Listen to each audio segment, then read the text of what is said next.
एमित तो आजिकली कहार भल पाई कहब तो से तुम कथा शुणिया पूर्व भाव जे ए यार कौन फायदा अच्छी बोधे। गोटे एमती ही प्रश्न किए मत पचारि जन को केते समय जाए बुझेब।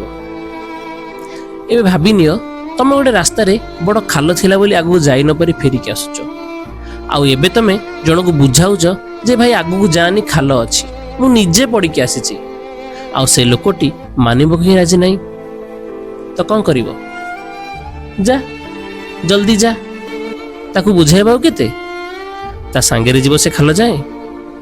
भाभी नियो तमे चली भी गल आउ खाल पाखे पहुंची से कहिला जे ना ना तमे तो भूल भावुच एटा खाल नुहे। एबे कौन करिवो ताकू पुणी थरे से खाल गुटे देखैबो तो कहा गोटे लिमिट जाए बुझेब। जदि बुझीगला तो भल नहले जा खालू को जा।